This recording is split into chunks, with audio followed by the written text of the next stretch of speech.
for taking my class, and thank you for your patience, right? So this is not a regular time, so we have to, everybody has to be very patient, okay? Let me start with the article I just read. I don't read the title. I don't have, that's what I have before I came here. So there's a research says if every American worker wears a mask, they're gonna save a lot of GDP. Let me give you three options, like multiple choice. I want you to guess. $5, $50, $500. Which one you pick? So I assume everyone understands what is GDP, right? Let me say it again, okay? So there's a research just show up. I just saw the headline, so right before I came to class. Okay, I do not have the time to open to see the details. They said if every American wear a face mask per day, and then so the economic benefit is going to be certain amount of GDP saved. And here I assume everyone studied principle of macroeconomics. And everyone understand what is GDP, right? So now I have three options for you: $5, 50, and 500. What do you think? I'll say 500. What else? Oh, it's a little bit too much. Anyway, so that's a good guess. They said it's $50.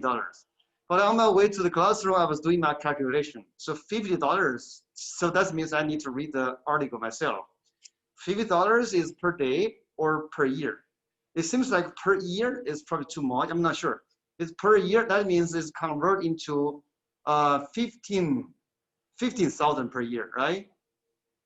Are you with me? Because 50 times roughly 365, right? 15,000. It could be because the U.S. GDP has been dropped over 10%. Like annual base is going to drop like 10%. It could be. If $50 per day, again, so this estimation probably is based on, okay, so to what extent and how long this pandemic is going to disrupt the economy, right? So I doubt it's going to last for a full year. Okay, if it is $50 per day, it seems like this is really good. So why? Because typically a face mask costs you like 50 cents, right? But of course, brings you some inconvenience. But this is the cost we pay. But then so we save some money. But anyway, so we are in the economic class, and I guess this probably is a good starting joke to begin our class. All right. So this is a class called International Economic Development, and today we are going to do some introduction. The topic for today, probably next class, is going to be growth and development, right? But before I give you the real material, and so we need to do some housekeeping. Okay. So first of all, I'm going to give you an introduction. Who am I? So I'm a macroeconomist. So if you're interested to see what type of research I do, or interested to see my experience, you can just Google me. Google my name, Zigang Fan. Okay, so you can find the webpage or find some website explain so what type of research I do. Right? So speaking of my professional experience, I've been in different institutes. I've been here for 4 years. Time really flies. I feel old. You cannot see my face today, so maybe hopefully you can see my face next week, because next week we are going to convert online, so we can discuss that later. Okay. So I taught at the University of Illinois for several years. I was in Switzerland. I was at the University of Zurich for a couple of years, and I also taught at Purdue for 1 year. I did my PhD in Florida, in the University of Miami. Very different climate, different culture. Everything is different. All right. Besides teaching at university, I also had the privilege to work like short-term visit, not like long-term. I visit several government institutes, including Congressional Budget Office, Federal Reserve Bank. Okay?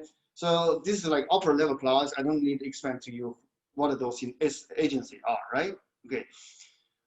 Right. So. And then, so as my daily jobs, I do research and then so publish in top economic journal in a very slow pace, Like typically 1 year, if I can publish 1 paper, so that's just big achievement. So kind of give you the idea of who am I. And so recently, because of the pandemic, and because the pandemic affected macro economy, and in terms of labor market, in terms of healthcare sector, the Omaha local news channel interviewed me several times. So maybe if you're interested, you can just Google my name to find out what I say. Okay. All right. So this is who I am. Normally, so we may have introduction from the student side to reduce the risk. So let's skip this part. Okay. So we will have time to get to know each other down the road. Right. So this is who am I. All right. Yeah. So like in my earlier class, typical, previous year, I usually started with the first day with a bunch of pictures of what I've done in the summer. This is how my 2019 looks like. That's how I started my summer. And so in the summer, I start my summer with a visit to UK. I gave a seminar at Lancaster, very beautiful countryside. Right, and then so this year is different. So I do not have much pleasant picture to show you. Unfortunately, we go to the other side or to go to the opposite extreme.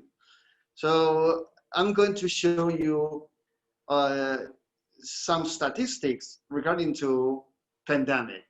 The reason why I want to show you these are the following. Number one, so I think so pandemic has a lot of things to do with macro economy, has a lot of economics behind that. Okay, so I think it's important to share with you. And then number two, so this is the international class, this is the development class. Okay, and then so if we really carefully study this pandemic in terms of how different government respond, and in terms of the capacity of different government, so you're going to see that's going to naturally link to the topic, the main theme we are going to discuss in this class, international comparison, development, economic growth, right? Let's just take a few extreme examples. Okay, so some of you may can tell so I'm originally from China. So this pandemic started with China. Okay, I do not want to get into discussion like people had in the news, the origin of the pandemic, how the government responds. I don't want to go to discussion to that. The only thing I want to emphasize is China and several other countries, the way they're dealing with pandemic is very different from the United States. And so this difference actually partially reflects economic growth and economic development, right? There are many, many dimensions or many aspects can affect how the government choose whatever they choose. Like, say, for example, in China, they have national full lockdown, right? So actually my family, my wife's family, and my family actually live in the epicenter, which is Wuhan. Okay, and I have a lot of friends still live there. So pretty much they has been confined in their apartment for 2 to 3 months. This is completely beyond your imagination in the United States, right? And then so why they can do that besides those political aspects. So one thing is, so they have different economic development, as we are going to touch later in the class, different level, right? So in that sense, think about trade-off, think about the institutions, think about the culture, right? So in that sense, they can do that, but not in the United States, right? So this is the second aspect. Right, so yeah, so there are 2 reasons, at least I highlight 2 reasons why I want to bring your attention to this. And the third thing is, okay, throughout this lockdown period, so I interact with friends, either like in the neighborhood or through internet. I found out there are lots of misunderstanding regarding to this pandemic. My personal research, part of my personal research has something to do with health aspect of public, or more specific, I study the public health, like public policy, right? So, and then, so I read lots of articles, lots of papers about this pandemic, right? So I believe there's lots of misunderstanding, or people either underestimate or people overreact. So here I want to present some facts, but when I present the facts, essentially through the lens of economics. So I think that's important to share with you. So there are three reasons why I want to start the discussion with some economic aspect of pandemic. Right. Okay, so where we are. So you can clearly see at the beginning of the year, no one foresee what's coming, right? Actually, so as a matter of fact, December, I was in Wuhan. And the day I left Wuhan, literally the day I left Wuhan, before I then took off the plane, before I departure, I was reading the news. The news pop-up says there's some unspecified, unconfirmed pneumonia case. That's the day. I believe that's December 13th, something like that, because I was in Wuhan for a week. Okay, that's in December. Nobody can see the scale of this pandemic. And so this picture kind of tells the story, right? Start with zero and then gradually, let's look at here. So, and then gradually reach 200,000 per day, right? And then now we are talking about second wave, right? So if you read the news in Europe, they start to see the second wave, right? How long this is gonna last, we don't know. But apparently their government, so they are trying to make it political. Like at least in Russia, they will rush to announce the vaccine. In terms of 50% of the population or publics, they do not want to take the vaccine. They think it's too dangerous, right? And then so in the United States, I believe, so President Trump, he exciting to announce some cure or some vaccine this week to promote his election, right? Again, those just beyond the discussion of our class. Here, I just say a few facts. So this is the starting point of this pandemic, okay? And then, so here we just plot many different countries. And then, so this article highlighted a few, including United States, European Union, United Kingdom, Sweden. Sweden stand out itself, right? So Sweden, they have essentially laissez-faire, meaning so there's no regulation, no lockdown, right? And it turns out, so Sweden pay a huge cost. The fatality rate is much higher compared to the rest of Europe, right? All right. So, or in other words, it's not a successful story. And UK in the early day, they said, okay, so we are going to have a herd immunity. It turns out this disaster, right? Okay. So I don't want to stress too much on that.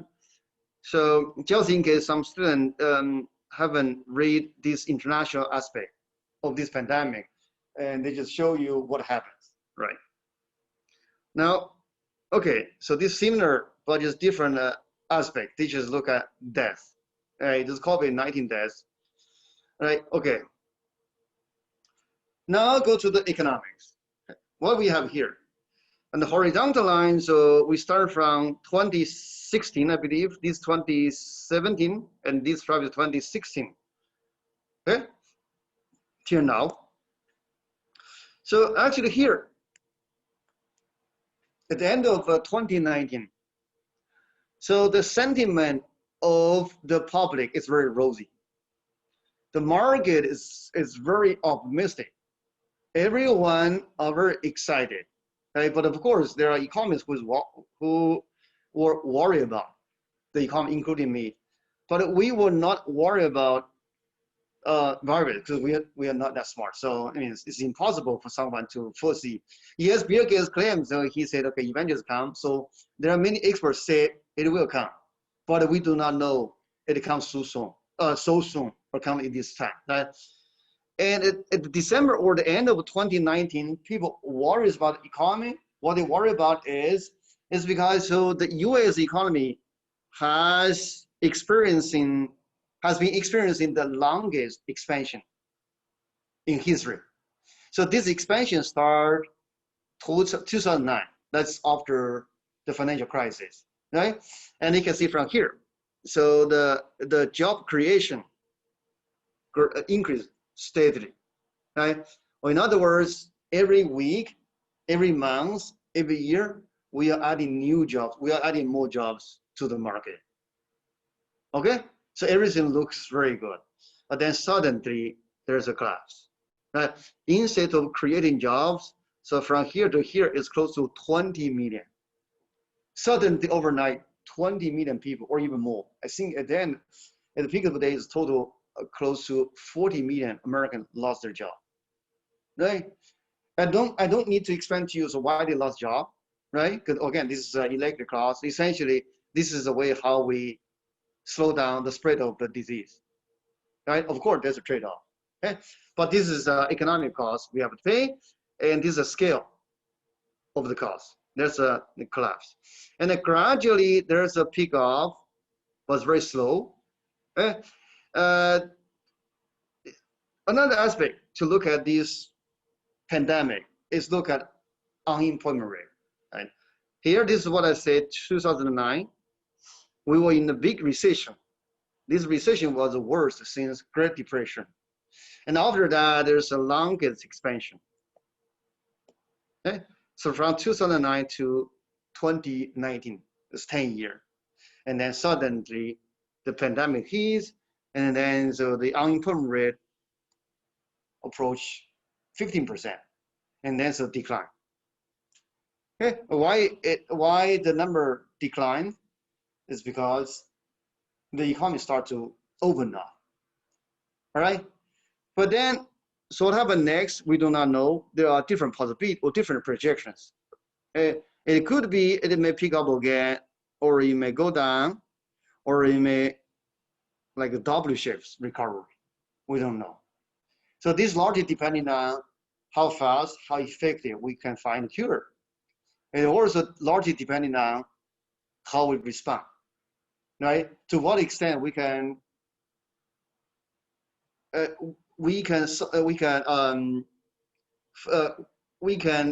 the cost upfront. Like say, for example, we lock down ourselves, right? We suffer temporarily, and then so we bring the long-term prosperity, right? So that's largely depending on how we are going to do. Okay, all right. Now, I just explained to you the pandemic, the impact of the pandemic on the economy. Now I'm going to show you how the government respond, right? So this is economic policy. This graph shows you the response from the central bank, right? And this is money supply. The easy way to understand that is the government inject liquidity, right, to support business, to support consumer, right? And if you compare to historical experience, this is unprecedented. Look at here. This is 2009 financial crisis. And in terms of scale, it's more than double. Another thing I want to mention is, so not only the scale is unprecedented, the speed of the reaction is also extremely fast. I guess that has lots to do with the lessons we learned from the financial crisis, right? And here, given this is an international economic development class, I want to emphasize not any country in the world can do what the U.S. government did. Yeah? Largely it's because, first, the U.S. government, so in terms of institution, is way advanced. So they had the ability to respond. And secondly, the U.S. government has the capacity to respond. Meaning, so the central bank, or later I'm going to show you the Treasury Department or the government, they have the resource.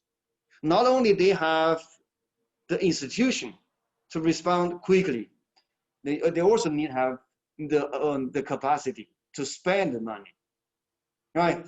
So this is probably going to compare, say, become India, or compared to African country, right? Like US, so people was complaining about the government, they do not test enough, right? And now if you go to Africa, or even you go to India, right? And then it's just not a problem whether they test enough So the problem is whether they can afford, it means as a government, whether they can afford to test you.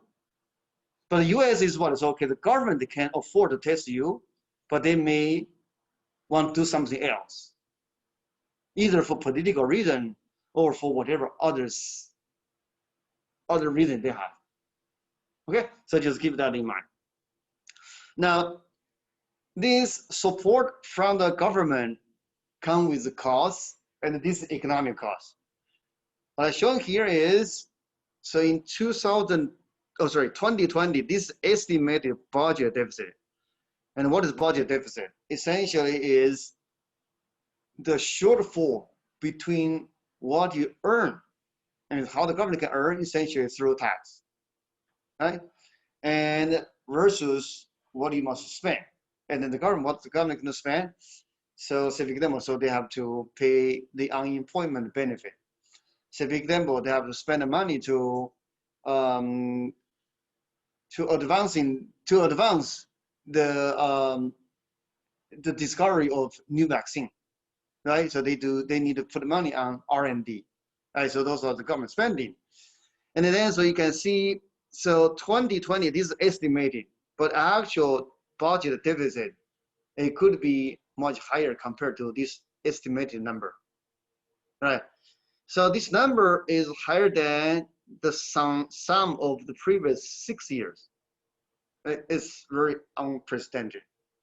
And then, so this budget deficit, yes, it temporarily helps the economy, but it may have long-term impact, right? So this gives you a bigger picture in terms of the government's response, right? So how we see that? So this is from 1940, like World War II to today. And you can see this is right now, okay? Current year, and by the way, so this percentage, so just make the comparison meaningful. So this is in terms of real GDP. Like in 2020, so the government is going to run a great deficit of close to 20%. Okay? And a big chunk of this money was used to fight coronavirus. Right? Either there's a relief to the business, to household, to worker, or they have to spend the money to the hospital, to the pharmaceutical company to advance the knowledge of fighting the coronavirus, right? So 20%. And this is only shy of 1943. That was during the World War II, right? Because there was a big war the US government need to fight. It's close to 30%. Okay? And then, so from this historical comparison, you can see the current crisis, the current pandemic, yes, of course, this is a crisis. It's really unprecedented. And this is going to have long-lasting impact. How we see that? You see, even up to 2030, which means in the following decades, we are going to see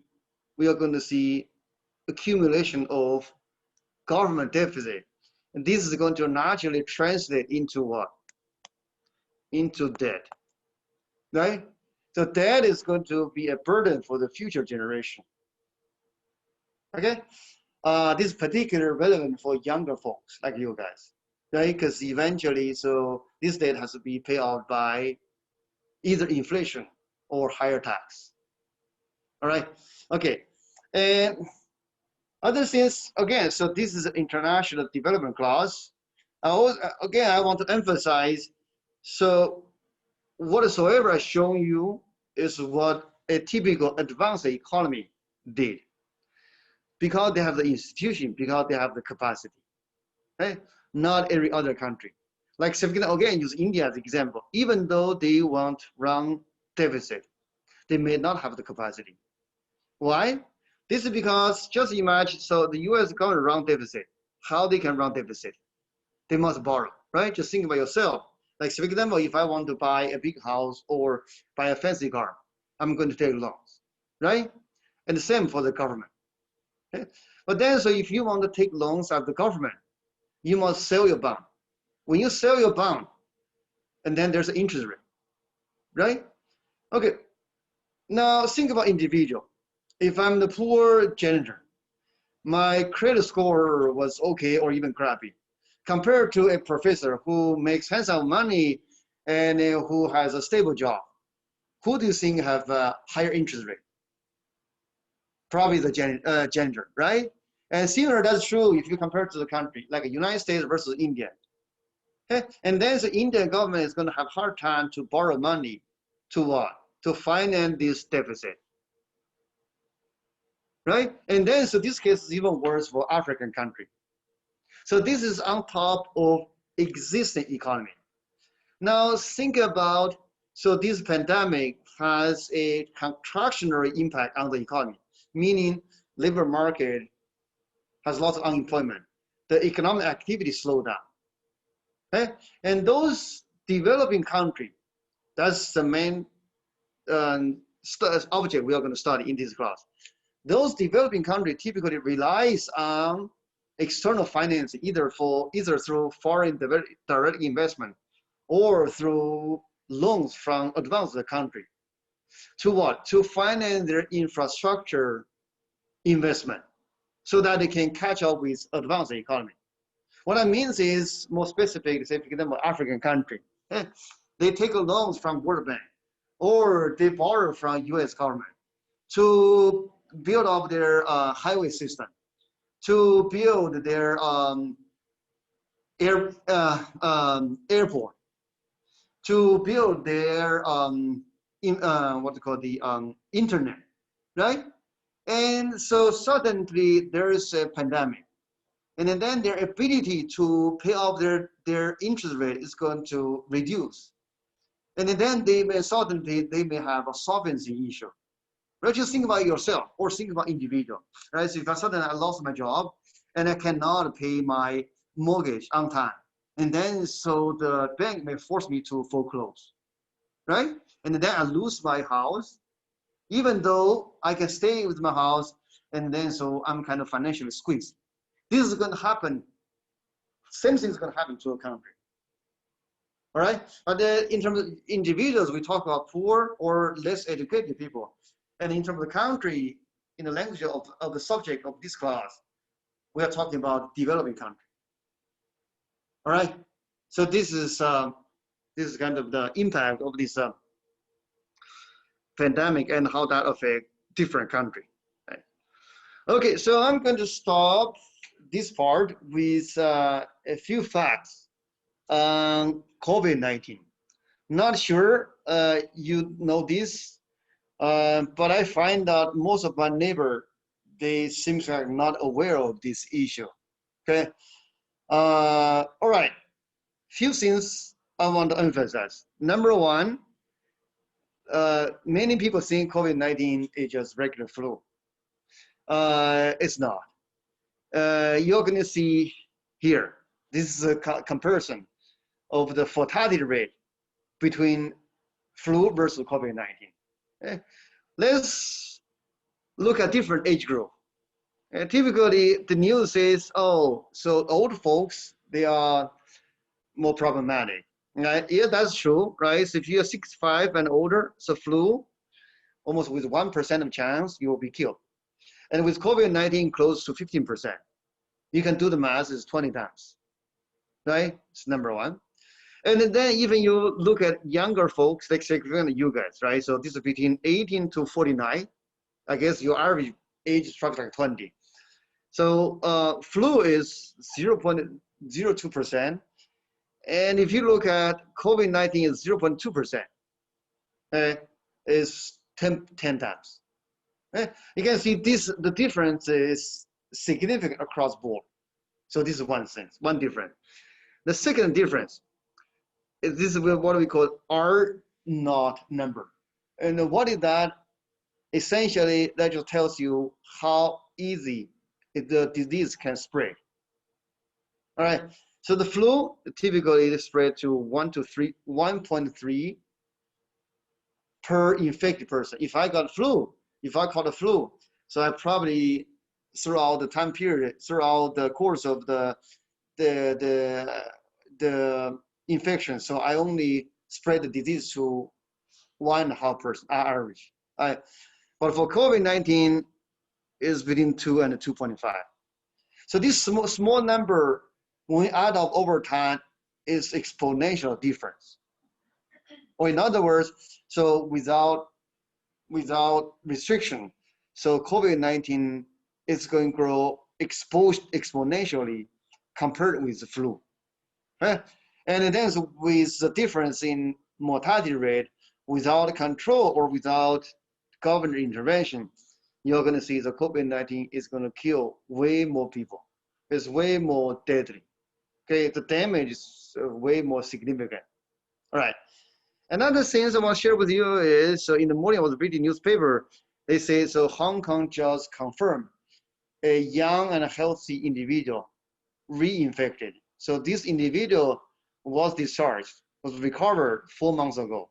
And then, so yesterday he was admitted and it was reconfirmed with COVID-19. And what that means is, so that it has implication on vaccine. It means, so this virus, even you develop some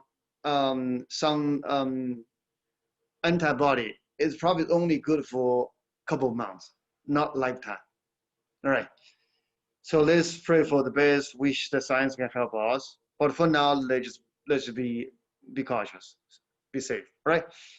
Okay, and one more thing, show you this is oh, I see, that's a problem. I cannot play this. Anyway, this is animation I found from New York Times, and the New York Times has this interesting animation just show how the virus spread in the enclosed space, like in our classroom. It can spread very quickly and spread much further than you think. I was reading newspaper. It says, so this virus can survive on lots of surface for a few days, and it can spread up to 6 meters. But here CDC recommend for 6 feet. But actually, so in this confined space, if we have loud talk like myself, so that's why it's good. So you keep a distance from me, okay? So but if without a face mask, and if I'm infected, and then so you already have the virus from me. So that's how it is, right? All right, so it's kind of a long introduction, long detour. Now let's look at some business we have to take care. Okay, course website, we are going to rely on Canvas. Okay, make sure everybody can log on Canvas. And so if you receive email from me last night regarding to today's class with attachment of updated syllabus, that means we have good communication. Otherwise, please send me email. Make sure you got email from me last night. All right. So this is Canvas, and the choice of textbook. So it's on syllabus. Maybe we can go to the syllabus. Let me finish this part and we'll go to syllabus. All right. Homework, exam, grades, office hour. Okay. So now I guess it's a good time to go back to the syllabus. Let's see, where's my syllabus?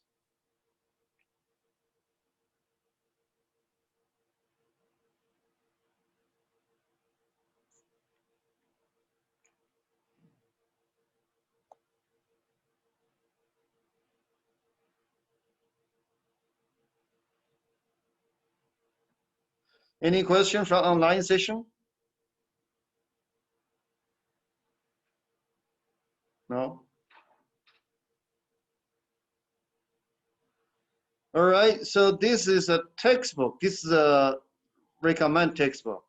It's called Economics of Development. Oh, I cannot write here. All right, so Economics of Development.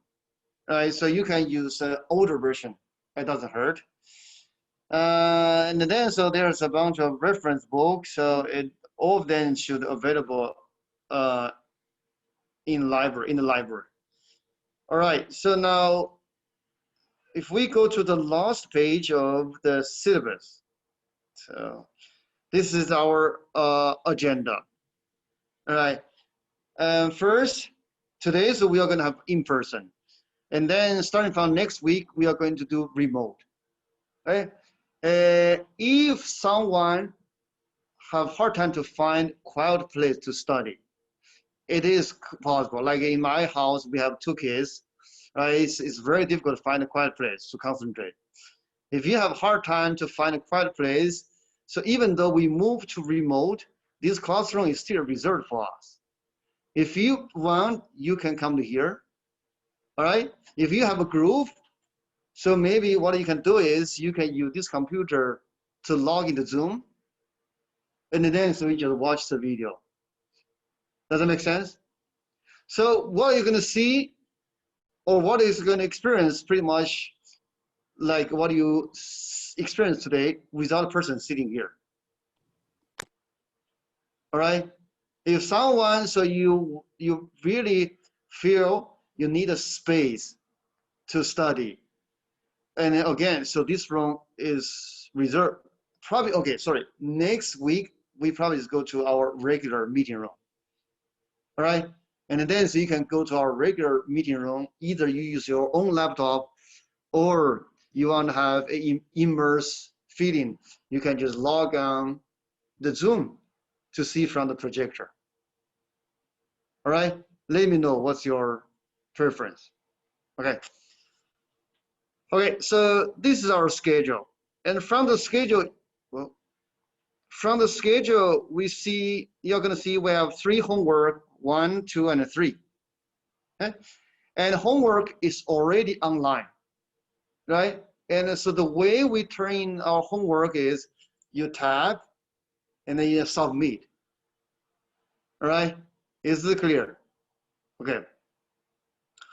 And what else? Yeah, so we have 2 midterms, midterm 1 and midterm 2. The date are fixed. Okay. And given this pandemic, so I already convert midterm online. So meaning on that day, so I'm going to give you a code so that you can log into your midterm. And then so I will give you a certain amount of time, you finish your midterm. All right.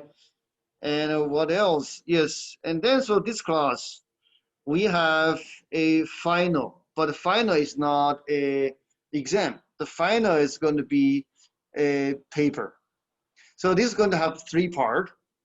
First, you need to submit your proposal for the term paper by October 30 or the last day of October. This is the first step. And the second step, starting from November 9th, you're supposed to present your final paper in front of us, right? So each student has 15 minutes to present. And here, so if you go to this part of the syllabus, here, so this gives you a, so this gives you a idea or criteria how I'm going to create your presentation. There are 4 categories: delivery, content, organization, evidence of student learning. Right? So there are 4 aspects. But given this year, so we basically remote, some aspect may not easy to judge. So for example, the first part, delivery. Number 3, appropriate posture, eye contact, facial expression, and gesture. So that part is very difficult to judge, and so most likely probably just give everyone the appropriate credit. Okay, so I may adjust a little bit. So read this yourself, make sure you understand what I'm expecting from you regarding to the presentation. So this presentation serves as the following purpose. Number 1, so you fulfill this requirement, so get a credit, but that's the low priority. Number 2, so this presentation is kind of give me and give you an idea what I'm going to write, and I can give you feedback on your paper. And number 3, this is a good chance for you to practice, right? Because eventually, whether you go to graduate school or whether you find a job, work in the industry, so presentation communication is the most important skill you need to have, right? Okay, so this is the presentation. And then after presentation, you have to submit your term paper by December 15th. And in terms of the term paper, there's somewhere somewhere, let me see. Yeah, here. This is their entire section talk about what I'm expecting from you. So description of the paper, regarding topic, structure, possible sources, citing sources, so on and so forth, right? So there are almost 3-page explain to you what I'm expecting from you regarding to the term paper. You need to start to think about what you're gonna write up this class. On Canvas, I have 2 samples from my previous students. And I think those are good papers, good examples. Okay, so that gives you a guideline. What do you want to write? What do you want to study? Right? Okay, so this is final presentation. And then, so if you read this part carefully, starting from October 12th, we will have student discussion. And basically, if you go to the slides of chapter 8, toward the end of chapter 8 and chapter 9 and chapter 10, there are a couple of chapters. So there are several pages, at least a bunch of questions, and a list of papers you want to read. And what I want from you is, so you form a group. Again, so it becomes tricky, right? Because we are remote. Okay, so during the pause, what I want is 4 students form a group. They study a topic or study a paper I want you to read. But apparently, so this paper I picked is closely related to the main theme of that chapter, right? So maybe I can give an example. Let's go back to that particular one and explain to you what I want you to do. Chapter 8. Let's just use here, it's easier. So let me just go to the end of chapter 8. Right, so here, this is a student discussion. Okay? And I list a few questions, 1 to 6 different questions. Or there are other options. You can read one of these 2 papers, right? But if you're later on, you're gonna see, so either these papers I provided or this topic or these questions I ask, they are closely related to the main theme of this chapter. And then so what you need to do is you either pick this paper to study and then present the paper, or pick the question. But I would prefer you to pick one of these 2 papers to read. Right? And I believe, yes, here. So this is the format of student group discussion. This is slightly different from your individual discussion. So basically your discussion or your presentation will divide into 4 parts. What is the questions? Why this is important? What are the possible answers to the question imposed by either the author or the textbook? And then what do we learn from this discussion? What are the main takeaways? Right? So for example, go to this one. So there's 2 papers. First, teacher absence in India, a snapshot. Actually, this is Michael Kramer. Actually, he is a Nobel Prize winner in 2019. What they study is they just look at India to see what we can do to improve the human capital, and particularly in K-12, right? And then they look at the teacher's performance, the teacher's absence, and how that affect younger kids, their learning, their human capital accumulation. Remember, so we're in the chapter to understand the education for developing country, right? And this author, he's a Nobel Prize winner, and they look at very micro level of data, very micro level of evidence to see what we can do as an economist to create incentive to improve the performance of elementary and middle school teachers. And why this is important is because their customer, okay, quote unquote, because you're my customer, right? So their customer are the future of the country, are the future of the economy, right? Like in K-12 in the United States, they are the future, right? So if we can somehow give those teachers, give those educators the right incentive to improve their performance, then we are going to have a long-lasting impact on the future of the economy. Does that make sense? All right. Okay. So just to give you an example, right? So this is a paper. This is a paper, and then so you can after you read this paper, and then you just structure your presentation. Use these three parts, and then so you can have 4 students form a group, right? And so each of you responsible for one part. And then so you can have like, I believe it's like 30 minutes or 1 hour, forgot. So we can see that later. We can discuss that later. So you have the presentation. So this is kind of learning by doing. Okay, so that's how we engage students and how we learn by doing. All right. Okay. Now let me go back to the, let's see, so where we are. I guess we have to go back to the,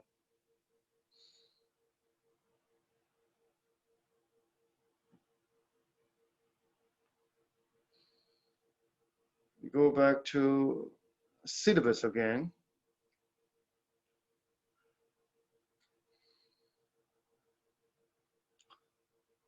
All right, so I explained to you homeworks, exams, finals, and then so we have a group presentation, right? And now let me show you how we grade. It's going to be here. So this is a grading scale, this is standard. Okay? And in terms of total grade, so the homework assignment will count for 21%, meaning 7% per homework. And so each midterm worth 18%. The group presentation is going to be 9%. Your final presentation is 15%, and the final paper is going to be 19%. This is how we break down. All right. So and then at the end, so your grade is going to depend on how you did for each part. Okay. Let's see what else. I think I covered. Oh, right. So one more thing regarding to syllabus. It's probably impossible. We have in-person and office hour. If you have any questions, send me email. If you want, we can make an appointment to have a Zoom meeting to answer your question. Later on, so I guess most likely I probably will require each of you have a Zoom meeting with me regarding to your term paper. That's in the previous semester, I asked each of my students to stop by my office. We spent 10 to 15 minutes to discuss what are you going to write, right? So now because in person is too challenging, so we are going to have Zoom instead of in person, right? I think I covered everything for the, I mean, it's most important things you care about. All right, so this Zoom registration. I assume this is good because we already have a lot of students online today, right? Any question?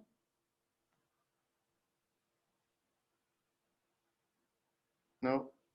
Let me see, where's my PowerPoint? All right, so we have finished the course presentation. All right, now what do we got? Right, so this is regarding to, I call it seminar, but this is essentially the group presentation I just explained to you earlier. All right, yeah. And then so next class, we probably need to think about how we can form the groups, right? Okay, so now let me switch the gears and we talk, let's look at the actual content, right? So today, the main topic is understanding economic growth and development. Okay, at the end of the day, I mean, at the end of today's class, I want you to understand the difference between growth and development, right? Okay, so to put it simple, the difference between growth is the growth is just only one aspect of development. Development is a broader concept compared to growth. You have growth doesn't mean you have development. But typically you have development means you have growth. So we start with economic growth. As a matter of fact, when economists understanding economic development, they start to think growth is development. Right? And then so they gradually realize, oh, growth is not a sufficient statistics, or it's not a comprehensive measure of economic development. Now I'm going to walk you through the progress economy has made to better understand economic development. Right? So this is a word map, and so we use different color to label different country in terms of per capita GDP. And if you read this carefully, so this is per capita GDP in PPP term. Okay, is here. PPP. PPP stands for purchasing power parity. What that means is, so you have two countries. Let's say the United States versus Mexico, because Mexico is our neighbor, right? So in US, you have $1, and what you can purchase is probably less than what you can purchase in Mexico, right? And that's if you want to compare the real income of Mexican with the real income of American, we have to factor in the different price. What that means is if American who lives in Omaha makes $30,000 in real term, compared to someone lives in Mexico, makes 30,000 US dollar per year, it's different, right? So the person in Mexico makes $30,000 per year is probably way better than someone who lives in Omaha makes the same amount of money. And then this PPP adjusts the price difference across country. So that's give us a better idea to compare the per person or the average individuals well-being measured by how much they can make or how much they can produce. And then so we present this as a global map. And what are we seeing from here? So first of all, the darker the color, the higher per capita GDP, or in the plain language, darker the color, the richer the country. And another thing you can see is the darker color primarily where in United States and in here, the small part, Western Europe, right? And then of course, Australia and New Zealand.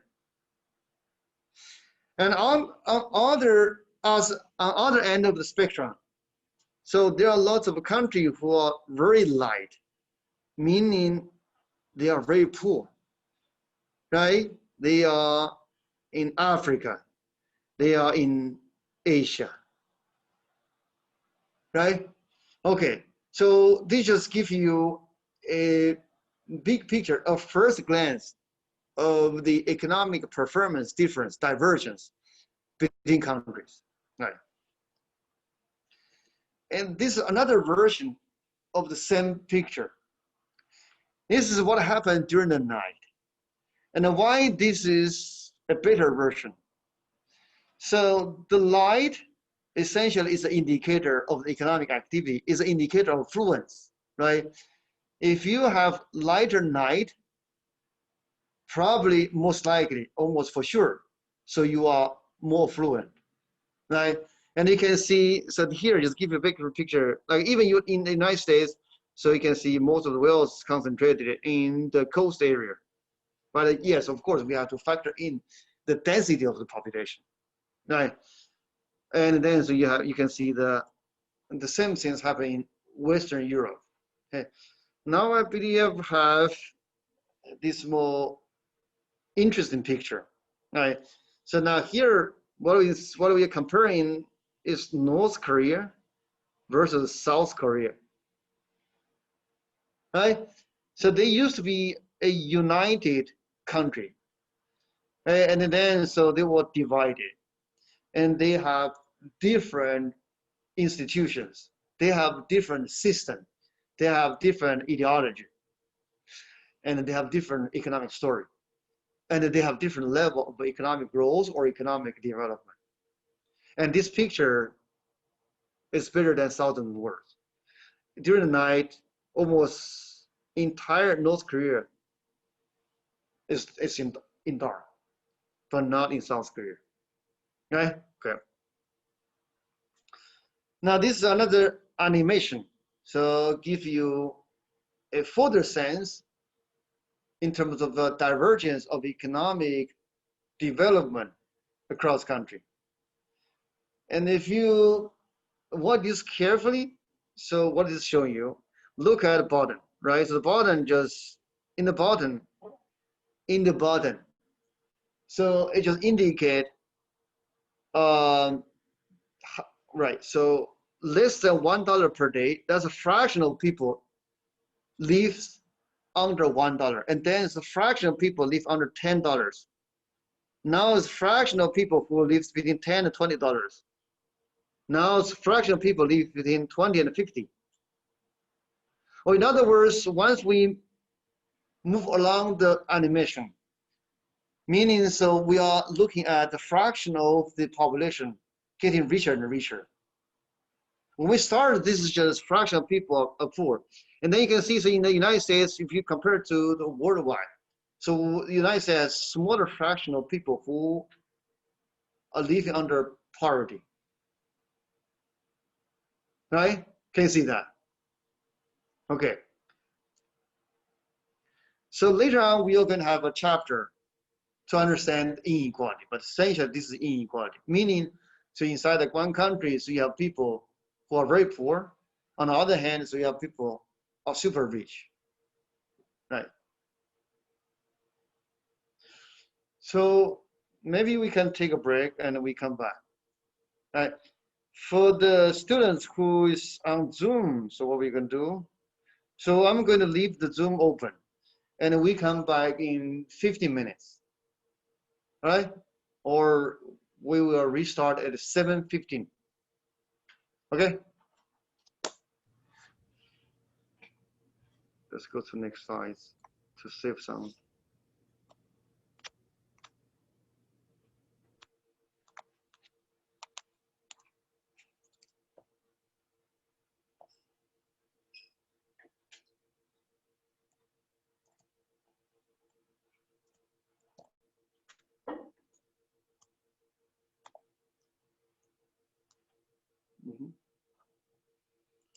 I don't know what happens.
All right.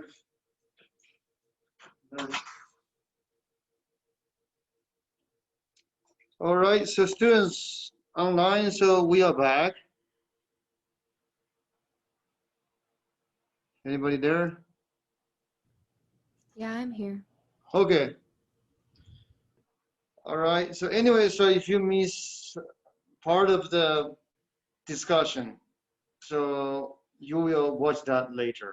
It means you have the option to watch that later because everything has been radio recorded automatically. And so later I will post videos online and give you the access of the video. All right. Okay, so where we are. So we just started discussion of the difference between growth and development, right? So far I only show you economic growth. So we look at different countries, they have a different level of per capita GDP, which is so far is the best measure to understanding the economic activity of a country, right? And I want to emphasize if we look at a PPP to factor in the price level difference across country, right? Okay, so let's try to understand the difference of growth and development. Here are a few questions, right? What is the real meaning of development? How can we apply economic concept and theories to gain a better understanding of development process? And why do some countries develop and others remain poor? And finally, what are the source of development? And how do we measure development? Okay? So this is what we're going to achieve. All right, so there are a bunch of other questions. I'm not going to repeat them, so you can just read the slides yourself. Okay? Right, so here I just give you examples of affluent economy and a substance of economy. Right? What is affluent economy? Apparently, the United States is an affluent economy. And what is a substance economy? North Korea is a perfect example. And then in the middle, so we have many countries, right? So there are countries less affluent, there's countries above substance. And also in Africa, there are many sub-Saharan African countries. Many people there, they live on a substance economy, meaning so basically they are living hand to mouth. What that means is, so they work in the, for the day, and the money they earn or the resource they earn, it just barely feed them. So that's substance. Right? And so now we look at natural development economics. This is compared to other field of economics. Okay? So first we have traditional economics. The traditional economics, think about what you studied in principle of microeconomics, what you studied in principle of macroeconomics, or even what you studied in environmental economics. And maybe some of you took a class with other professors, say for example, Art Diamonds. Anyone took class with him? He talk about entrepreneurship, talk about innovation. Right, and then so maybe we have people took class with Professor Shuanglin Lin. He talked about public economics, or maybe someone talked with other class. We have other professors who study sports economics. But anyway, so those falls the category of traditional economics. In traditional economics, what they are focusing on efficient allocation of scarce resource. What does that mean? You have 24 hours. As an individual, you need to decide what I'm going to do with 24 hours. Like my son is 30 years old, and he's in a teenager, right? So he stayed at home, and he always want to play more video game. But at the same time, he want to have a good grade, so that eventually he can go to a better college. And he want to go swimming practice, so then he can get a gold medal somewhere. And then so we told him, so God fair to everyone. So you only have 24 hours. If you spend 2 hours to play video game, then you have less hours to spend on other things you like. So this is traditional economics, right? And then as an individual, how we are going to efficiently allocate our resource. Or you can think about the country, or you think about a company, think about school. how we are going to efficiently allocate resource. So this is traditional economics. Okay. Now we move to political economics. What's the difference? So when we talk about traditional economics, either it's individual, or think about family, or think about society. We have objective function. Think about individual, you have objective function, right? So whether you want to maximize your chance to go to good school, or whether you want to maximize your chance to make money, or you want to maximize your lifetime well-being, you have objective function. Your objective function is chosen by you, you are a rational person. Now, if you think about the organization, like you will know, or you think about a company like Berkshire Hathaway, or we go to upper level, think about a country, think about a region, think about the city of Omaha, think about state of Nebraska, think about United States. In traditional economics, so any of those individuals, organizations, or political organizations, or regions, or a economy, so they have a objective function. Their objective function has the same natural, which is maximize the well-being, maximize the profit, maximize something the individual or their members cares. All right. So this is a traditional economics, and then traditional economics just says, okay, under that goal, how we are going to efficiently allocate resource. But then, so what is political economy? Political economy says, wait a second, even in a small organization like economic department, so we have a decision, say for example, so we are to decide whether we switch everything online or we partially online. Okay? Different individual, they have different opinion, right? And then think about think about the city of Omaha, think about state of Nebraska, think about United States. So different person have different opinion, different party have their different objective. And then so political economy is going to factor that in, says, okay, so the decision making not only cares about the allocation of resource, they also cares about, or plus there's conflict of interest placed in, or at the end, so the decision made not only based on each individual member's interest, also there's like a bargaining process. Can you see the difference between traditional economics and political economics? Right? Or put a simple way, so traditional economics, so you have a social planner. So this social planner is going to unify everybody. Or you can think about there's a dictator.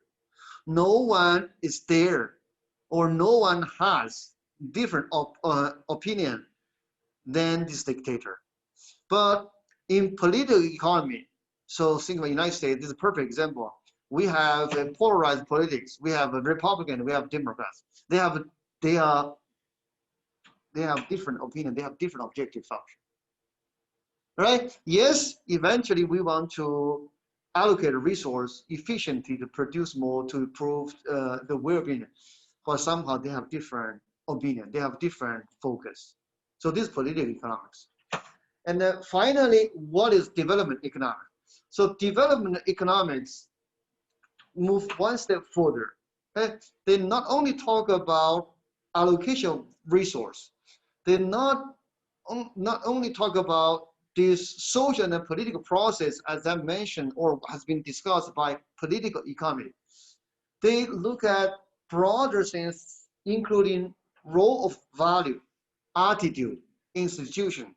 Say, for example, okay, so in political economy or in traditional economics, we only care about resource, and so maybe the GDP or per capita GDP, whatever. So that's the ultimate goal.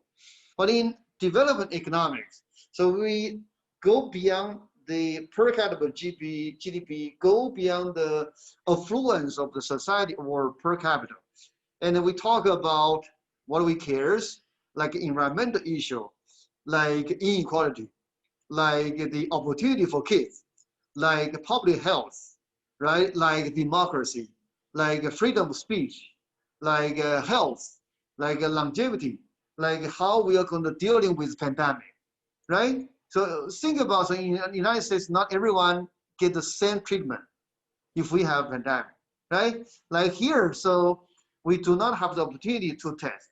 But somewhere, someplace in the United States, so there are people who are privileged, they can test themselves every day, right? Okay, so this is even worse in developing country. So that just gives you a sense the difference between traditional political and development economics. And now we are in the class of development economics, right? But then the big questions we need to understand to move forward. What do we mean by development? Okay, so this is the first sense we need to understand. Okay, so now I'm going to walk you through the intellectual journey economists went through since 1950 or after World War II, right? So there are three stages in terms of how we understand the meaning of development. Okay? Back in 1950, so pretty much economic development equal to economic growth. They are the same concept, right? Now let's see, so what is economic growth? So economic growth essentially is a growth in per capita GDP. But remember, this is 1950. In 1950, the dominant concept is GNP. What's the difference between GNP and the GDP? Just give you an example. Right? So I'm the permanent resident of the United States. I'm a legal permanent resident. I work for UNO, right? But my passport, I have a Chinese passport. Right? And then so everything I produce counts towards the GDP of the United States. But because I'm a Chinese national, and the Chinese government doesn't recognize dual citizenship, and then so whatever I produce should come into China's GNP. Does it make sense? Because GNP is what is a is a notion based on your nationality.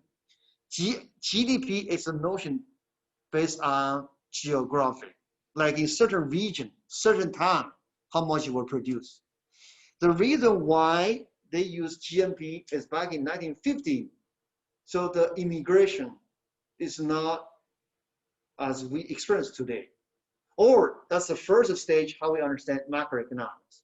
If you study principle macroeconomics, you should know back in 1950, we are in a very early stage of macroeconomics. Right? Okay. To summarize, so in the 1950, so we use GNP, or in today's term, equivalently, we use GDP to understand economic growth. And then so we say their country has development if they can generate 5% or more or higher GNP growth per year, right? So now give you a review how we measure GDP, right? So GDP has three components: C plus I plus G plus NX. C is consumer is a personal consumption or consumer consumption. I is investment.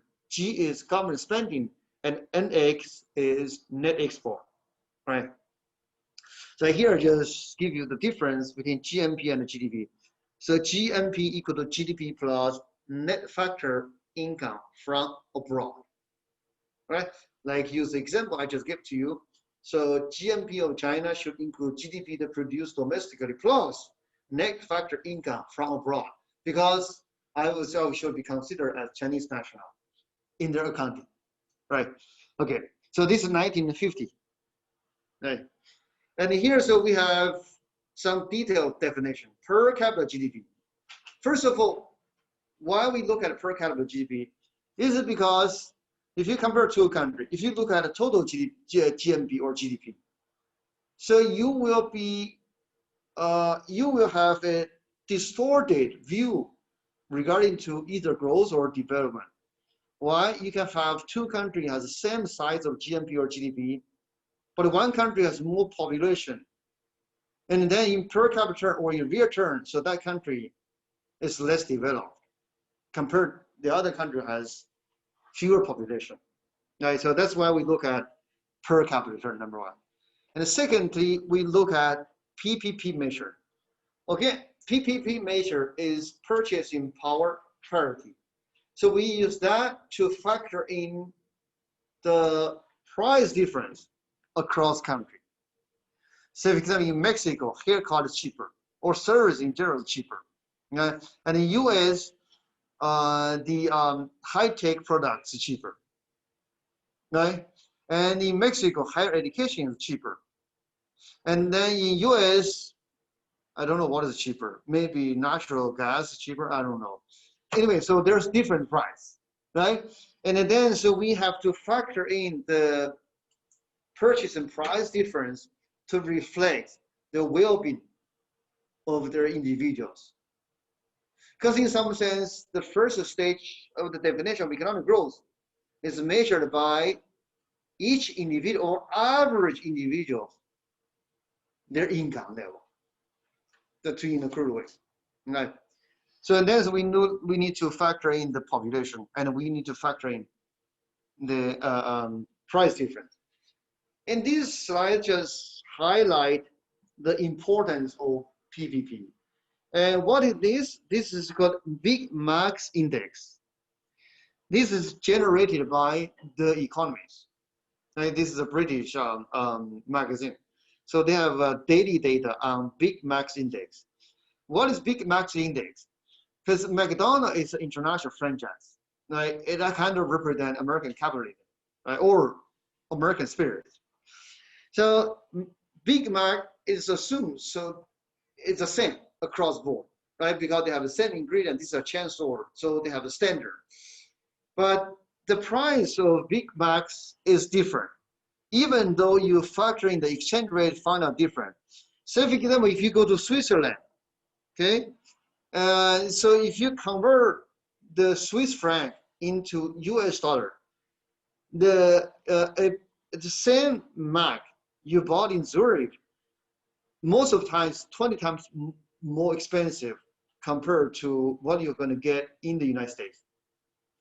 So what that means, it just means, okay, so if someone makes same amount of money in Switzerland compared to someone lives in Omaha, and then the person who lives in Switzerland, actually their well-being is lower, because same amount that you make, you're going to buy more Mac compared to the person in Switzerland. All right? And so the purpose of this Max Index is kind of have an objective evaluation in terms of the currency, whether the currency is overvalued or undervalued. But for us, it is important to understand the purchasing power parity. Now, because the same sense, the price after it convert by exchange rate is going to be different. Okay. And here just give you a comparison of GNP. And again, if we are living 1950, this is how we understand economic development.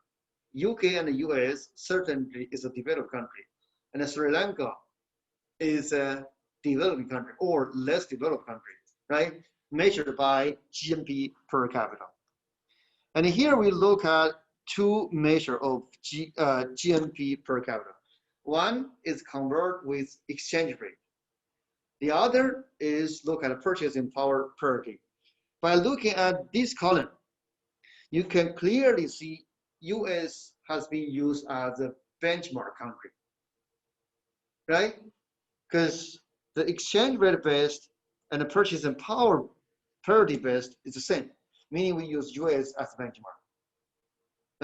And also, if you compare these two columns, you can clearly see some countries it's more expensive to live, relatively speaking, more expensive to live than the other country. Right? So if you compare UK versus United States, so UK is more expensive or less expensive purchasing power. It's more expensive to live, right? Because you make $24,500 is equivalent to make $23,550 in the United States. So that means in UK, it's slightly more expensive. Now, if you look at the downstream, and pretty much for all of those 4 countries, it's cheaper, largely because of the service sector is cheaper. Right? Okay, so in the first homework, I ask you to update this table. Okay? When I say update the table on certain slides, so the numbering may be different, but I'm referring to this table. Okay, I believe I provided certain data source. Okay, this is one example to give you get your hand away in terms of understanding data. In the first homework, we have lots of data work to do. This is one of them. Update this table with whatever data you get. Okay. This is a classification of economics, or sorry, this is a classification of economy based on per capita GNP. This is back in 1950. This is the first generation of development economics. If a country has per capita GDP higher than 9,000 something, this is called high income. If this country per capita GDP is less than 750, meaning if your people lives roughly $2 per day in 1950, that is considered as low income, right? Or in other words, back in 1950, there's one number that's going to determine where are you, what is standing in terms of development, which is they use per capita GNP, okay? Or equivalently to look at per capita GDP. This is the first generation. And then so here you can see each category, what are those typical countries? Okay. Start with East Asia and the Pacific. Korea, Republic Korea, this is South Korea. So they're upper middle income. Now they consider her as high income. Right? Again, this is 1950. And then China, it was considered as low middle income. Now it becomes upper middle income. Right? And Indonesia, it was considered low income. I think now they have moved to middle income, right? Okay, and then so you can see Europe and similar, you can Latin America, right? So let's move to the next slide. So I give you examples for different regions, right? Just keep in mind those are 1950. And then so here we have high income OECD. OECD stands for Organization of Economic Cooperation and Development. Essentially is a group of rich countries or a group of developed countries, including United States, including most Western Europe countries. And at the end, so we have other high income countries. They are very particular. And they are particular in terms of their economy has very unique feature that make them rich. Bahama, why they're rich? Because they have this offshore accounting company, and plus they have good tourism, right? So they are rich, and plus their industry structure is kind of very narrow, right? Narrow in the sense they do not have a broad spectrum of industry compared to the United States or compared to other advanced economies.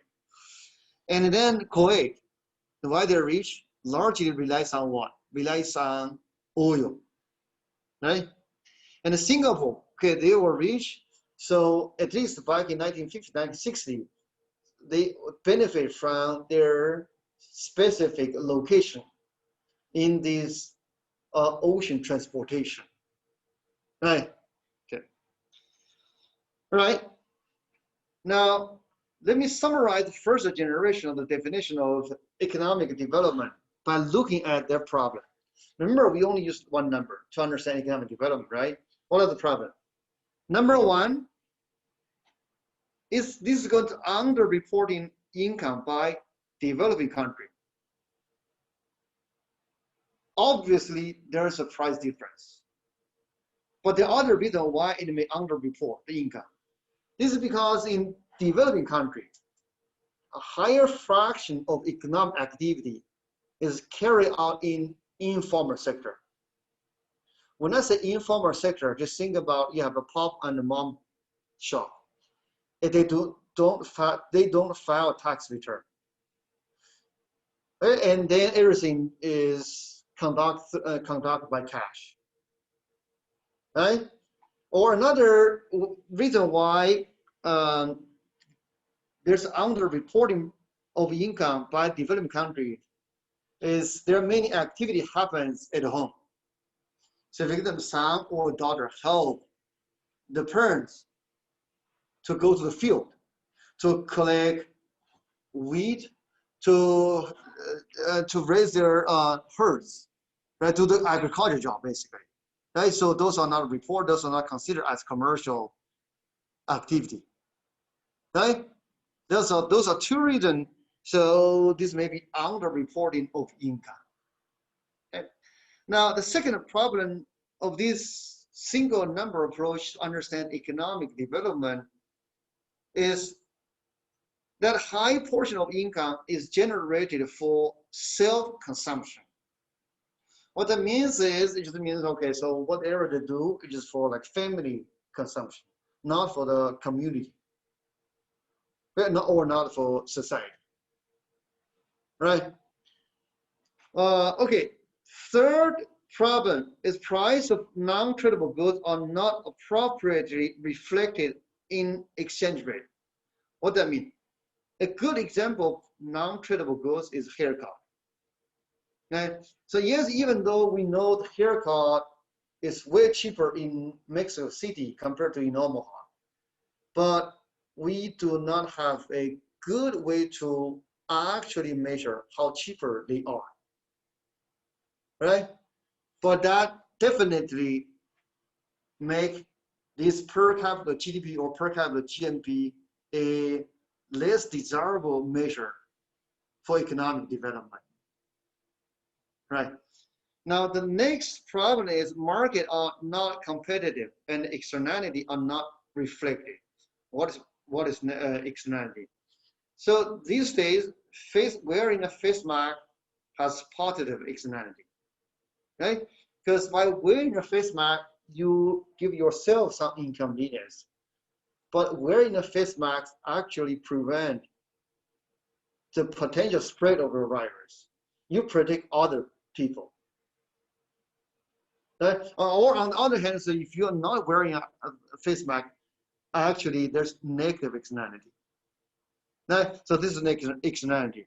And in developing country or in less developed country, so the market are less developed. And then they have more externality. Think about pollution. Pollution is not a good example of externality, right? So the externality problem is worse in developing country, but that you cannot see that problem in this single measure, which is per capita GDP. So that's why we need to move on. Okay. Now, in the second generation, 1970, and we gradually move away from these single number indexes to focusing on redistribution from growth. Meaning, so we not only look at these economic indicators, we also look at some non-economic social indicators. And we care about economic development in the sense we care about the elimination or reduction of poverty. And we eliminate inequality, or we release the problem of unemployment. Let's go one by one. So per capita GDP is very high, but that number doesn't tell you in the United States, we still has millions of people lives in lives under poverty. We still have people face hunger every day in the United States. And then, so the per capita GDP is very high in the United States. It's more than 50,000 per capita. But that doesn't tell you we have people super rich and you have a lot of people who are struggling. So that's measured by inequality. Remember, poverty and inequality, they are intertwined together or not the same thing. So poverty just says you have people who are super poor. Inequality just says, so there's a difference. There are people poor, there are people very rich. And then you have people in the middle, right? And then finally, so this per capita GDP doesn't tell you unemployment. Unemployment is other aspect of less developing. If you have high unemployment rate, meaning there are bigger portion of the population, they are struggling, right? Because employment is what is empowerment, right? Employment, a stable job, is how to keep you moving up the social ladder, how you keep moving towards a better well-being. So those are the three things has been overlooked by first generation of the indicator, but has been picked up in 1970. So you can see, so we gradually expand how we understand economic growth, economic development. All right, and then so we move one step further. So now in 1985, this is like in the second generation, this is now close to third generation, right? And then so we have a new approach that focus on capability to function.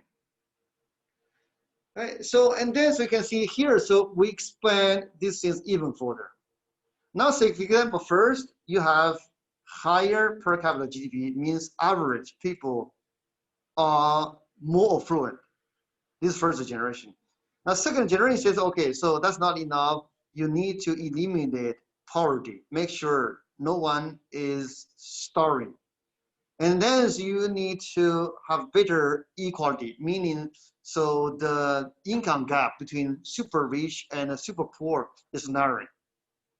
And furthermore, so you have low unemployment. This is a second generation, right? Now this capability to function says, so still this is not good. Just give you an example. If we have achieved those goals, but it turns out, so this comes at a cost of poor health, or this comes with the cost of people are not educated enough.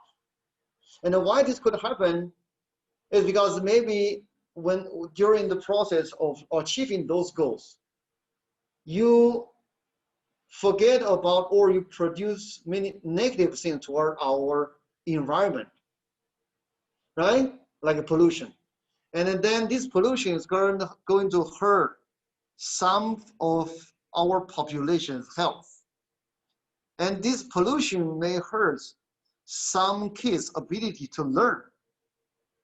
And then, so that's going to drag down our goal toward economic development in the sense of capability to function. Why is that? Just imagine you have two person or two group of people.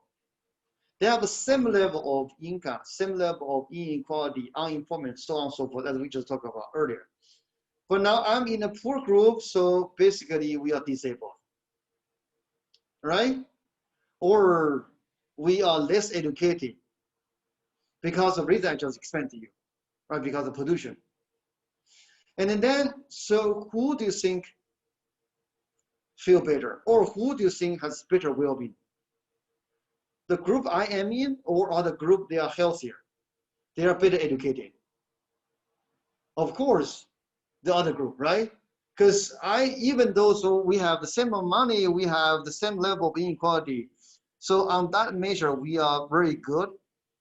But because we are kind of in poor health, in a bad shape, so we really cannot enjoy the fruit of economic growth or the fruit of economic development. So that's what this generation of economists is focusing on. on top of what we just discussed, right? So they cares about capability to function. So you need to have the ability, you need to have the mental and physical ability to what? To enjoy the fruit of economic growth. Otherwise, everything we have earned becomes not quite useful. Just think about today, right? So because now we have pandemic. So in the summer, we have to cancel our trip to Yellowstone. And during most of the times we have stayed home, hunker in his home. When we go to the store, we just rush in and rush out. This is kind of a very bad situation, right? This is kind of cost we pay. Okay? So and also in some sense, so the pandemic limited our capability to function. But luckily, we in the United States, and the social capability is much stronger, much higher compared to other developing countries, right? In a sense, for us, it's easier for us to equip everyone with PPP, what they call personal protection, no, PPE, right? Personal protection equipment. With the personal protection equipment, so we can still go out, still socially with others, right? So this is what it means, capability to function. Right. Right. Now the first two bullet points I already explained to you, right?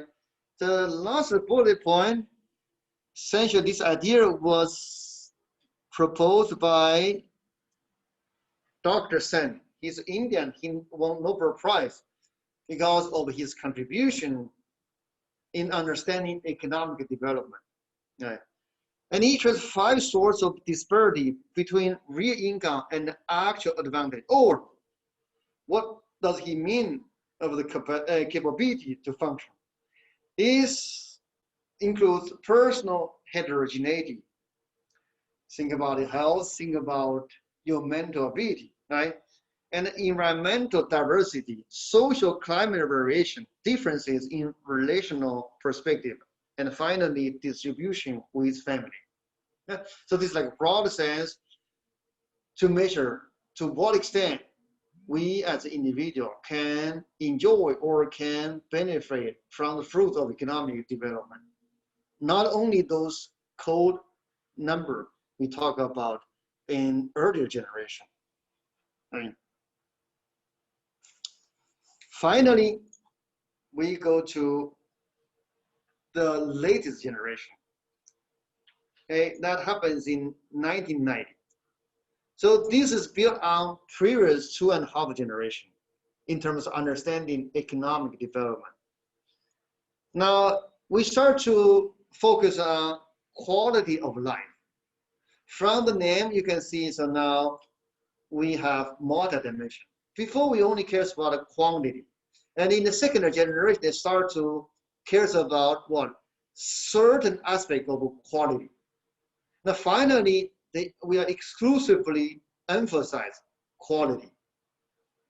Think about individual, you have money doesn't mean you're going to have happiness, right?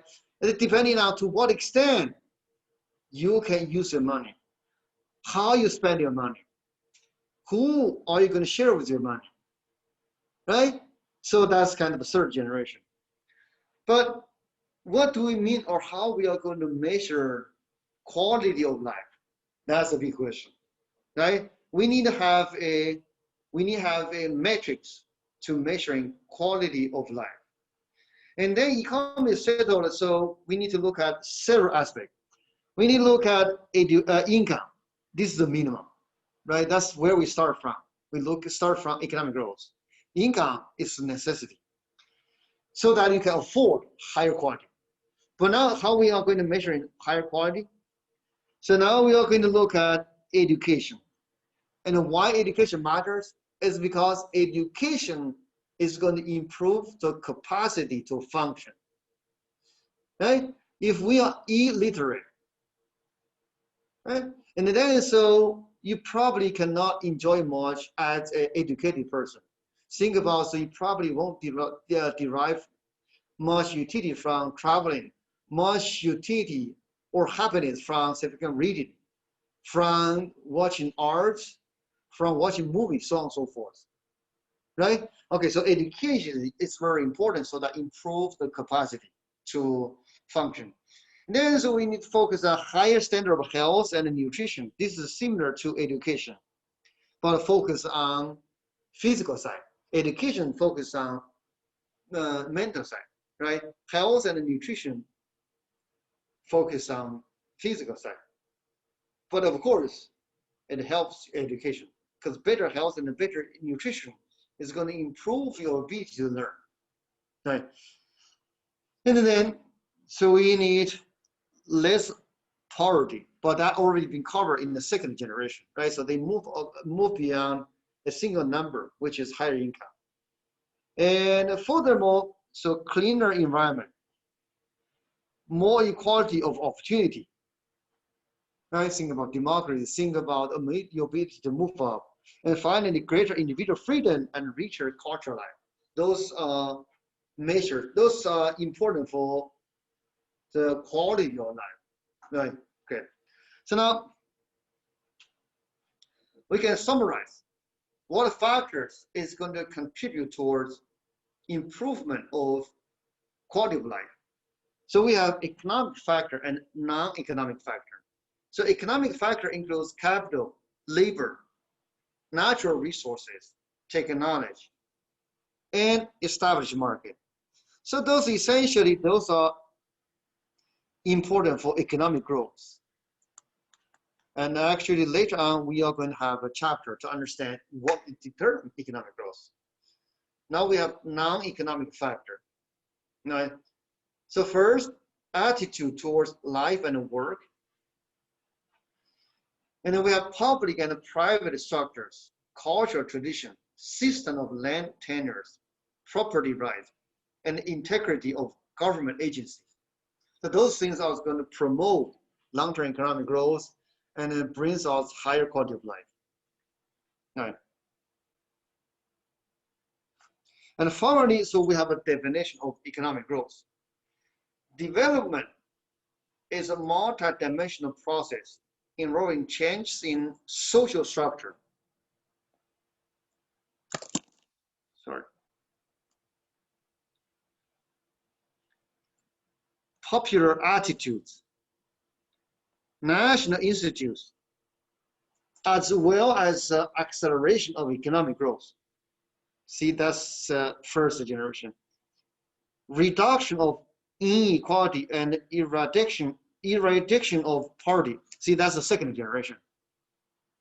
Right? So you can see there's an evolution of 3 generations of understanding of economic development, starting from economic growth.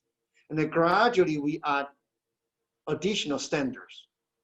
And finally, we reach to here. We look at quality of life. Right? Okay. So the slides is on canvas. Okay.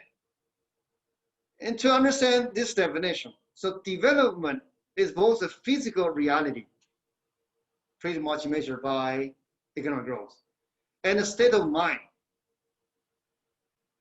for attaining a better life.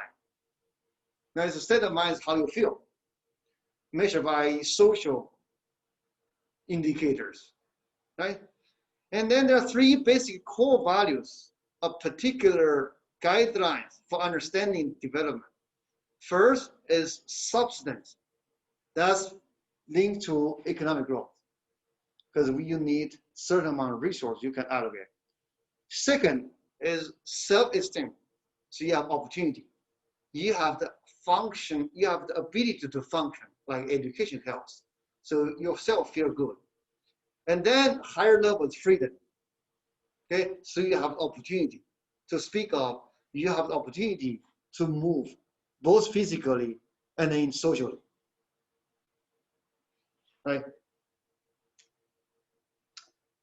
Right, so the specific component of better life, it may change from time to time and may differ from society to society. But overall, there are three objectives of development. Number one, increase availability and the distribution of basic goods. This again, this is linked to economic growth. And secondly, raise level of living. Now that's kind of linked with health or education. And the third, expand range of social and economic choice available to individual. So that's think about opportunity, think about institution, think about freedom, right? Now to summarize, we are going to have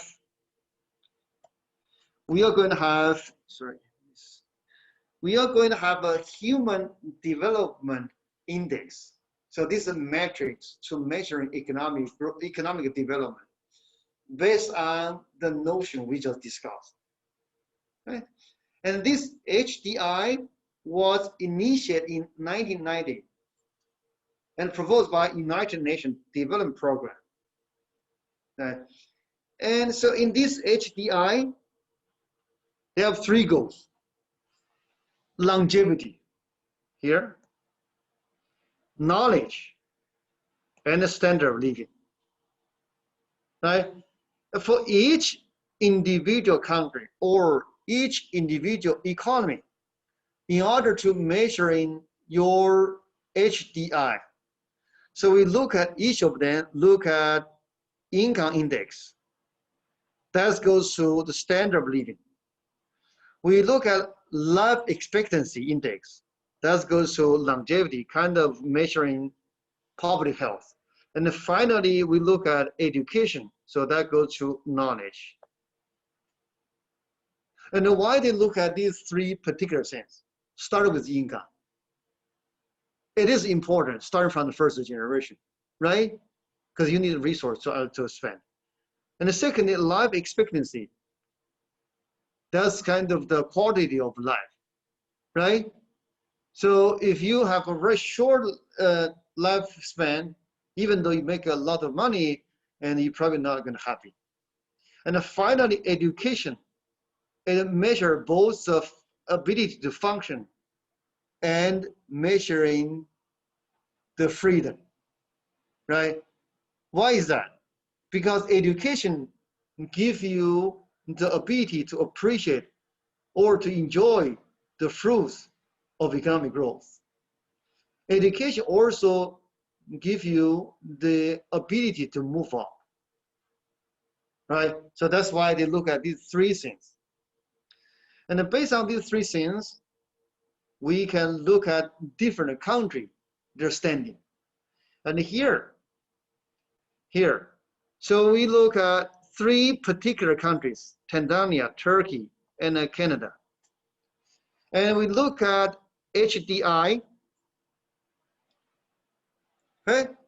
And we also look at the difference between GDP ranking and HDI. Now you're going to see there's disparity. Let's first start with HDI. So these three countries. You have countries who are doing poorly in HDI, like Tanzania. Countries who are doing very well, like Canada. But now if you look at the difference between GDP ranking and HDI ranking, they are not consistent.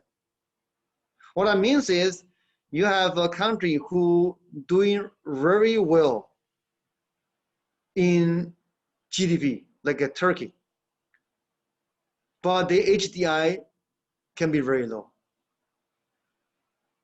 What this means is, okay, so let's just make up a number. I do not know the exact number. This just means if the GDP ranking of Turkey is 30 worldwide, their HDI rank as 51. Oh, wait a second.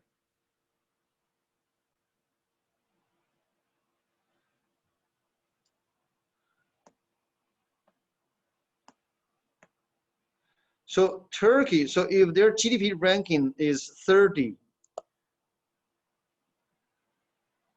oh yes, it is true, right? So 30, 51, right? Okay, so what does this mean? Yes?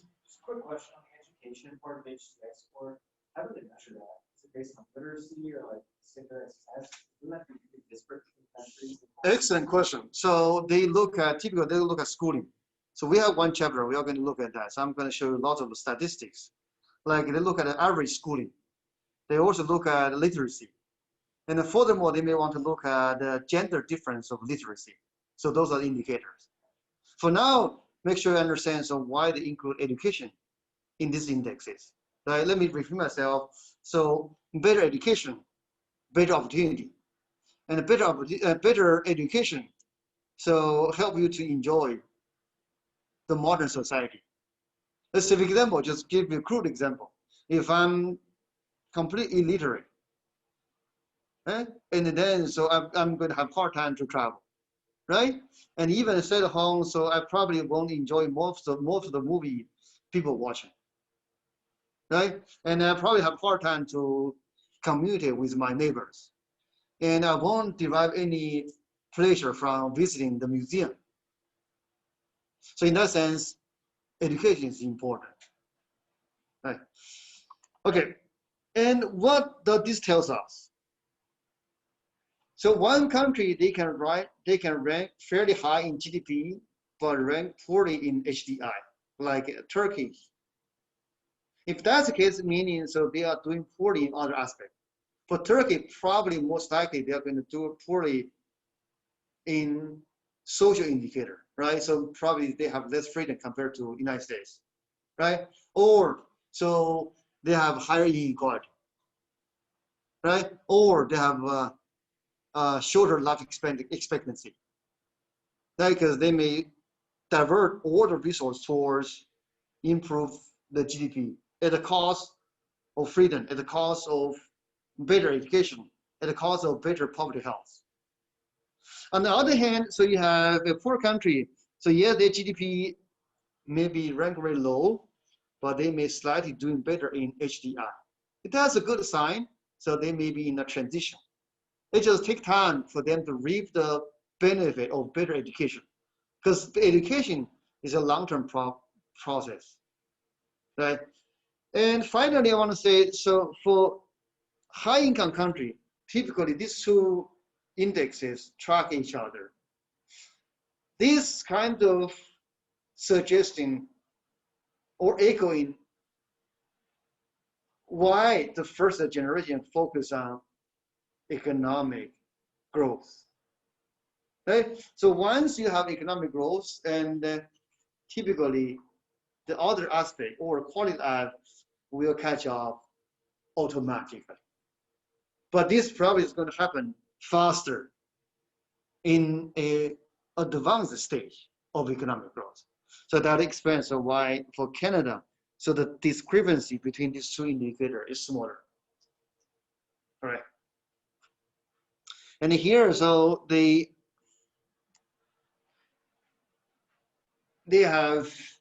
categorize different countries by looking at human development indexes, right? All right, so, okay. So now we understand the intellectual journey development economists has been going through, right? So they move from a simple indicator to understand economic development towards, at the end, we look at human development indexes, okay? But overall, so you should realize that you should understand now the economic development is a multi-dimensional concept, right? It's go beyond to economic growth, but certainly economic growth is necessary, right? So you have resource, and then you can start to think about other things, right? Okay. And given this definition, now we must recognize there exists structural diversity of developing country. Meaning, so we look at country in this group, low HD group, okay? They have different story. Or in some sense, we say the happy family, they are all the same, but unhappy family, they are different, right? So they are unhappy or they are less developed They have different reasons. Right? And here we summarize. Right? So they may differ in terms of size and income of the country. They differ in terms of historical and colonial background. Let's just go one by one. Give you example. Wait a second, maybe we have. Oh, right. So here are explanations. Okay, let's just go to here directly. First, so they are different in terms of the size. And there's no necessary relationship among the country size, per capita income, and the degree of equality. Meaning you have big country, they are high ranking, like United States. But if you have big country, like China, India, their ranking is very low. On the other hand, you have a small country like Switzerland, ranking very, very high. But you have a small country like in Africa, small country, so they're ranking very, very low. And even some Eastern European country. Right? So there's no clear relationship. Now go to the second difference or diversity. Colonialism exposed African and Asian countries to new forms of potential exploitation and have resulted in different institutional and social patterns. Meaning, so you have some country who had colonial background, they may doing well. But a colonialized history doesn't mean you're more advanced. Right? So there are African countries who has been colonized for a long time, they're still not developed. But in Asia, maybe another good example is Hong Kong, because Hong Kong is politically insensitive topic, right? But Hong Kong, so they have been colonized for 100 years. Hong Kong is considered as Asian miracle. Because in 1960 and 1950, so Hong Kong has experienced very high growth. So those, Hong Kong is one of the 4 countries was labeled as Asian tiger, or economy, I should say. Singapore, Hong Kong, South Korea, and then Taiwan. Right? Okay, now go to the third one. Except for Persian Gulf of oil state, most of developing countries have minimum endowment of raw materials and mineral. However, it doesn't mean you have less endowment. That's the cause of your developing status. We have countries who are very, very scarce in terms of resource, but highly developed. Perfect example is Switzerland. Switzerland, the entire country is pretty much is not plannable because they pretty much is living in the mountain. But somehow they managed to develop the entire country. Right? This is a counter example. And then later on, we are going to see, so a natural question is whether you are landlocked or not. That links to your stage of development. Again, answer is no. Again, the example is Switzerland. So Switzerland is completely landlocked. And then Switzerland has almost zero natural resource. But somehow they managed to become a super rich country. Right? Ethnic religious conflicts have become frequent. Okay, so that kind of link towards developing, right? So for those countries who are experiencing ethnic and religious conflicts, and typically they are less developed, right? So next one, most developing economies have mixed economic system, and the degree of corruption differs widely across countries, right? But in general, so their economic system is not unified. You have developing countries who are pretty much in the authoritarian regime, like Cuba, like North Korea, right? But at the same time, we have developing country who has democracy, Western style democracy. A perfect example is India, right? So there's no clear relationship. And then finally, majority of developing countries are agriculture based, right? So, or in other words, their productivity is very low. Right. Okay, so that kind of summarize how those developing countries looks like, how they are different. Right. But let's look at some common characteristics of developing nation. Well, why don't we just talk about how they are different? Now we just look at how they are similar. And they're similar in terms of low level living and income inequality. They are similar in terms of extent of poverty, fairly high. They are similar in terms of health characterized by high IMR stands for infant mortality rate, and malnutrition. They are similar in terms of low level of education and literacy. This goes back to your question, like schooling. They are similar in terms of low level of labor productivity. This is linked to low level of education. And then, so they are similar in terms of high rate of population growth and dependency burden.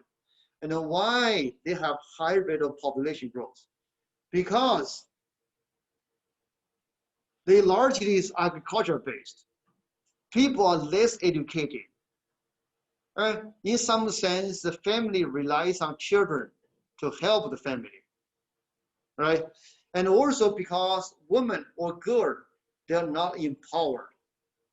So that explains why the rate of population growth is high. Okay. Now, next, substantial dependence on agricultural production and primary product exports. So what does primary product exports? Meaning a country, they're exporting raw agriculture products. Say, for example, coffee beans.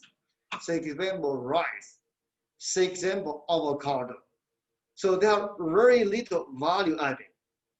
But the United States, they exporting high tech, like chips.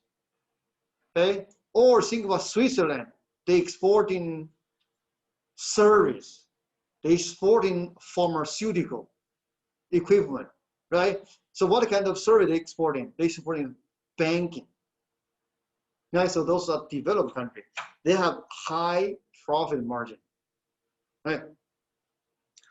And next one, prevalence of imperfect market and incomplete information, meaning difficulty in doing business, meaning red tapes. So those going to hinder innovation. Those going to hinder risk taking. Those going to hinder entrepreneurship. And eventually is going to slowing down economic growth. Lastly, dominance, dependence, and vulnerability in international relationship. Meaning, if there is some shock to the economy, think about the pandemic, right? And they may experiencing a breakdown of the supply chain. They cannot get what they need. And then, so there's going to a big shock to the domestic economy. So they do not have a complete industrial structure, right? So those are the common characteristics of a developing nation. All right, so what else? Yes, let me see, okay, this slides. Distribution of income. All right, so this slide just tells you global income disparity has been widened since 1960. Richer country becomes richer and poor country becomes poor. This is in relative term. And unfortunately, if we look at one society, let's say in the United States. So here we just look at cross country, look at average country. And then unfortunately, if we look inside of the economy. Okay? And inside the economy, so the inequality is also wide. And not only in country level, in individual level, it's also wide. Now, other aspect I'm going to show you again. So here, the last part of this class is give you a sense the change, historical change in terms of economic development. But we look at different indicators, right? Now we look at share of population living on $1 per day. Later we have a chapter to understand poverty. You're going to see $1 per day is defined as absolute poverty. Okay, and you can see, first of all, many parts of the world, we have a large fraction of people who live under absolute poverty, number one. But number two, during the past decades or several decades, we see progress, but this progress is very different. So, for example, if we look at East Asia and the Pacific, they made tremendous amount of progress. The share of population living in absolute poverty decreased from 28% to 15%, almost cut by half. But you have seen sub-Saharan Africa, no change. And worse, Europe and Central Asia, you have 1.6 to 5.1. Right? Let's go one by one. So this sub-Saharan Africa, they did not make much progress. So that's something we need to understand. Right? And probably they just didn't make any progress. Now, East Asia, which country do you think contribute toward this the most? Why there's a substantial reduction in poverty in East Asia? Or where does this come from? Which country? Actually, it's from China. So we have lots of criticism. We have millions of criticism regarding Chinese economy, but certainly they did something good to their population, to their people, which is they managed to reduce poverty. Right. So now we go to Europe and Central Asia. This increasing largely coming from the conflict in Middle East, like Afghan, like Iraq. Okay, those are considered like a Central Asia, right? Okay, so what is this? Yes, this is just, I believe this is infant mortality rate. You can see there's drastic difference. But even among rich countries like United States versus Japan, so you see, United States probably doing the worst among rich countries. But overall, you can see there's a clear link between the level of development and mortality rate, or in a crude way, economic growth and infant mortality rate. So, but infant mortality rate enters the measure of HDI through health, right? Oh, by the way, so if you're interested, you can look at the most recent data. Right? But the trend remains the same. Education. Now, education, here we look at education in terms of how many people, like first one, how many people lack of access to health service. Oh, apologies, it's health. Okay. How many people lack of access to safe water, so on and so forth. Right? So here just give you a broader picture in terms of level of development across over the world or around the world, right? And you can see those indicators. Now, next one, HDI and the GDP ranking. We have talked about that earlier, and actually where is here? Turkey.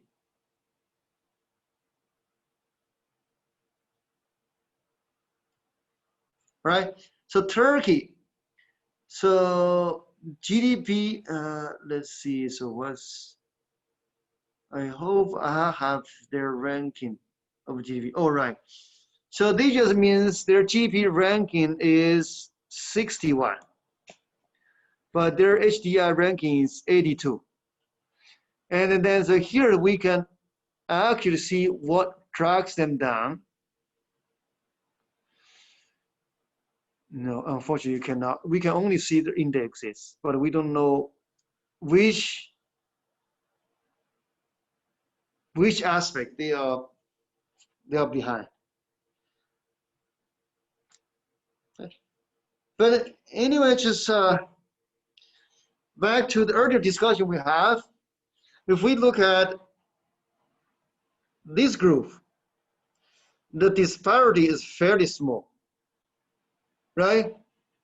And then if we look at this group, the disparity becomes very large. You can have someone -30 to -44. But here, so the standard deviation is pretty low, right? They fluctuate, or their difference is fairly small. This just circle back to our earlier discussion. All right. Population and the labor force. Yeah, we have a bunch of things. Let me see how many slides I have. Oh, okay, so I think pretty much we are done, because those are just give you a first review regarding to economic growth. Now, let me stop here and say a few things, and then so we are going to see each other next week. So there's a case study, and on Canvas there's a PDF file give you the reading to understand this case study. Okay, you should find out on Canvas. It's a big PDF file. And here just summarize what is this about, right? So we may spend a few minutes to discuss this at the beginning of next class. In the next class, we are going to move to the second chapter. To summarize, what we have achieved today is to understand economic growth versus economic development. Now, next class, what we're going to do, we are going to understand economic growth. What determines economic growth? We are going to spend 2 or 3 classes to understand economic growth. Once we understand economic growth, we are going to look at all the aspects of economic development, including education, including poverty, including inequality, including health, so on and so forth. So that's how we structure the class, right? Because again, economic development is what is a multidimensional concept. But among those multidimensional dimensions, the first dimension is what is economic growth. That's why next chapter we are going to look at that. Even though it's an imperfect measure, but that's the bare bone, right? Without growth, everything else is not feasible, right? Without growth, even though you really cares about the life expectancy of your population, even though you cares about your education, you cannot afford to do that, right? So that's why we started with the discussion of economic growth. All right, so thanks for your attention. Again, so next week we'll switch to remote. If you want to use this classroom, feel free to come, but we are going to our regular classroom, right? If you have any concern, write me an email. Okay, if you want to talk to me through Zoom, it's also possible. All right, thank you so much for your attention, and thank you for student who is online. Let me see. So hopefully you're not you're still awake. Thank you. Question? Question from online session? No, thank you. Thank you so much. Okay, see you next week. Bye-bye. Bye-bye. Bye-bye.